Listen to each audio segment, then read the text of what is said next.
수급과 탑픽 시간입니다. SK증권 영업부의 김우식 차장입니다. 안녕하세요. 네, 안녕하십니까. 네, 매주 월요일 이 시간에는 수급에 영향을 미칠 만한 중요한 이벤트들, 일정들 짚어주시면서 수급의 포인트 살펴주시는데요. 먼저 포인트 어떻게 잡으시겠습니까? 예, 한 주간 가장 큰 영향을 미칠 만한 것을 제가 수급 포인트로 월요일은 삼죠. 정치의 계절로 가겠습니다. 아침부터 계속 얘기 나왔었고, 지난주에도 간간히 나왔었죠. 이제 본격적인 영향력, 그늘 아래에 들어가게 되겠는데요. 최근 우리 글로벌 정치 전체적으로 본다 그러면은 경기 둔화에 대한 우려, 그에 따른 실제적인 숫자를 보니까 기업 실적들도 둔화되는 모습들, 실망감을 미국도 그렇고 우리도 그렇고 보여주고 있는 것이죠. 자, 그렇기 때문에 고생을 하고 있는데 이제 거기에다가 어떤 정치적인 변수까지 끼어들면서 분위기가 조금 무거워지는 느낌입니다. 정치적인 변수는 사실은 문제가 그거죠. 명쾌하지 않다는 거, 이게 가장 큰 문제가 되겠는데 주간 경제 지표 주요 일정을 보시면서 보시면서 말씀을 좀 드리겠는데요. 한 주간의 흐름이 대충 또 그려진다는 거죠. 자, 전체로 보면은 경제 지표도 사실은 좀 이번 주에 발표가 좀 많습니다. 개인 소비부터 시작해서 주르륵 연결되는데 항상 월 초에 발표되는 미국의 두 개의 경제 지표가 A급 지표죠. 자, 1일 날 보시면은 10월 ISM 제조업 지수, 고용 보고서 실업률이죠. 자, 미국의 이 두 개가 발표가 되는데 가뜩이나 지금 경기 둔화에 대한 얘기 나오니까 여기서 반짝 소식이 나와주면 얼마나 반갑겠습니까? 우리 그걸 기대하는 거죠. 지금 시장에서 기대하는 것은 약간 그 전달보다도 조금 하회하는, 약간 부진한 모습을 나타낼 것이다라고 예상하는 겁니다. 그렇게만 나와주면 되죠. 항상 예상치를 넘어서느냐 아니면은 못 넘어서냐, 그게 중요한 거죠. 해서 아마 주말로 갈수록 이 두 개의 경제 지표에 대한 어떤 영향력이 좀 커질 것이다. 힌트는 그 중간에 나옵니다. 수요일 보시면은 ADP 민간 고용 지표, 시카고 PMI. 자, 여기에서 살짝 힌트 나오니까 감을 좀 잡으시면 좋을 것 같고요. 자, 경제 지표는 그 정도면 되겠지만 일정 보시면은 이번 주엔 큰 일정이 없습니다. 사실은 큰 없는데 다만 다음 주에 큰 일정이 시작되죠. 자, 화요일 보시면은 미국의 대통령 선거가 있겠고 또 8일부터 중국 제18차 전국 대표회의입니다. 자, 미국 대선 같은 경우 지금 우선 중국 같은 경우도 지금 정권 교체죠. 시진핑 체제가 열리는데 지금 중국의 어떤 문제라 그러면은 더 이상 그에 대한 정보 자체가 크지 않다는 겁니다. 어떤 정권, 어떤 색깔의 정권이 들어와서 어떤 경제 정책을 펼지 우리가 기대하고 있잖아요, 지금. 그 불확실성 때문에 기대감도 될 수 있고 우려감도 될 수 있는 문제가 다음 주에 있다는 거죠. 15일까지 진행되나요? 그때까지 진행되는데, 자, 그게 있고 미국 대선 같은 경우도 사실은 막상 대선이 끝나버리면은 어떤 불확실성 해소라는 느낌은 있겠죠. 자, 그런 것은 호재로 작용할 수 있겠지만은 이번 미국 대선에서 과연 누가 대통령이 되고 상원 의회를 누가 차지하느냐에 따라서 그 조합에 따라서 정시에 호재 악재로 작용할 것으로 예상을 하고 있죠. 악재가 될 수도 있고 호재가 될 수 있는 이벤트가 지금 G2에서 지금 진행되기 때문에 이게 다음 주에 본격적으로 진행이 되기 때문에 이번 주 시장은 사실은 아래 위 어느 방향으로도 크게 움직일 수 있겠죠. 아래쪽으로 크게 빠진다라고도 얘기할 수 없는 게 갑자기 그쪽이 호재로 돌아서면 어떡합니까? 거기에 대한 기대감도 은근히 있다는 겁니다. 근데 지금 그런 흐름을 좀 답답한 갇혀있는 흐름을 보이겠지만은 다만 좀 부담인 것은 심리적인 불안감이 커지고 있기 때문에 1900선을 제가 좀 중요하게 봤었는데 그 부분을 일단 깼지 않습니까? 단기적으로 빨리 회복해야 되는데 이 심리적인 불안감이 시장을 지배하고 있기 때문에는 개인 투자 비중이 높은 코스닥 시장 같은 경우는 변동성이 좀 더 커질 수가 있습니다.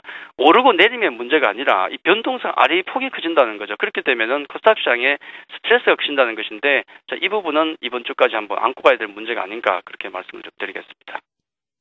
네, 수급 포인트를 정치의 계절로 잡으시면서 이번 주에 주목할 만한 변수들에 대해서 쭉 살펴주셨습니다. 그리고 수급을 외국인과 기관별로 봐야 할 텐데 외국인 약 700억 원 가까운 순매도를 기록하고 있습니다. 이런 가운데서도 그간에 좀 낙폭이 크게 최근에 나왔던 자동차 관련주들, 운수 장비 업종은 또 매수를 하는 분위기인데요. 좀 의미가 있게 봐야 할까요? 어떨까요?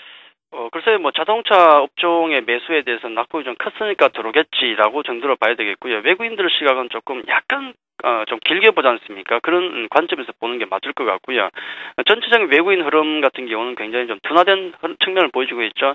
실적도 그렇고 또 스페인 문제 답보 상태라고 봐야 되겠죠. 아직도 거기다 또 정치적인 이벤트, 큰 이벤트가 다음 주에 앞두고 있기 때문에 외국인들 적극적인 포지션 취하기가 쉽지 않을 거라는 생각이 좀 들고요. 오늘 그런 모습이고 업종별로 보면은 전기전자, 서비스, 화학 매도가 나오고 운수 장비, 건설 매수가 들어오는데 하루 만에 큰 의미를 두기는 매일 왔다 갔다 하니까 아침에 오전 같은 경우는 의미를 두기는 어렵겠다, 그렇게 말씀을 드리겠고요. 다만 조금 좀 눈에 보이는 것은 매수 종목을 보니까 오늘 LG 디스플레이가 아주 강하게 반등이 나오고 있죠.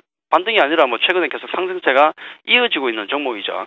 뭐 우리 아이가 달라졌어요라고 말씀드린 적도 있는데 뭔가 좀 변한다는 느낌이 좀 들고요. 거기다가 SK 하이닉스, 삼성전기 상당히 고생했지만 이번에 실적이 잘 나온 종목 내지는 그 기대감이 커지는 종목이 매수가 좀 오고 있고 하이티 진로 같은 종목, 삼성중공업 등이 보이는데 전체적인 매수에서는 좀 느껴지는 느낌이 뭐냐면은 12월 들면은 블랙 프라이데이가 있죠. 소비 시즌, 본격적인 소비 시즌이 있는데 자 거기에 대한 어떤 좀 매수세의 느낌도 좀 든다는 말씀, 그 말씀까지 좀 드리도록 하겠습니다. 네. 이어서 기관의 동향 알아봐야 할 텐데 오늘 좀 시장이 조정을 받는 가운데 기관은 1,000억 원 넘게 순매수세를 나타내고 있어요. 기관의 동향은 어떻게 보세요?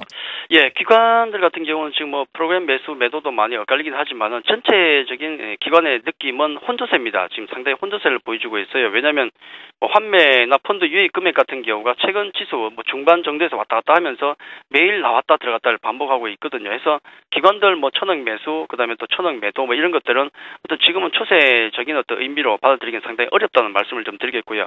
언제든지 돌아설 수 있다는 말씀을 좀 드리도록 하겠고, 그건 뭐 매수 매도 모두 마찬가지입니다. 그렇게 보셔야 될 것 같고요.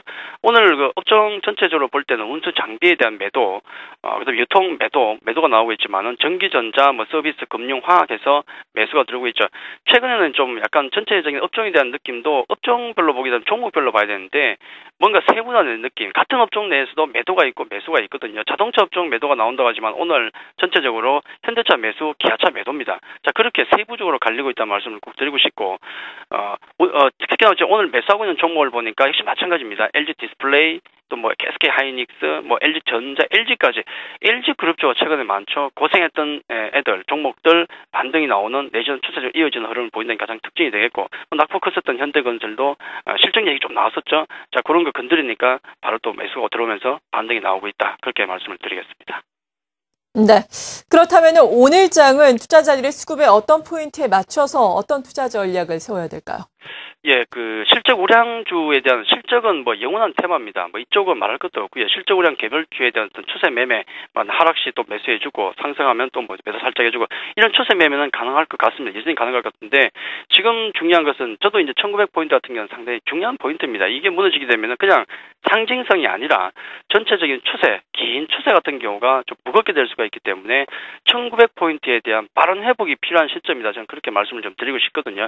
이번 주 쉬어도 되는데 되도록이면 1,900포인트를 회복한 다음에 오늘 내일 정도 회복한 다음에 그 다음에 쉬는 게 좋지 않을까 그 점을 말씀드리겠고, 그에 따라서 더 포트폴리오를 좀 가볍게 가시든지 아니면 다시 좀 더 매수를 하시든지 그 결정을 필요할 것 같고요. 일단 이번 주 초에 1,900포인트의 빠른 회복, 자 그게 가장 중요한 포인트가 아닌가 저는 개인적으로 그렇게 좀 보고 있습니다.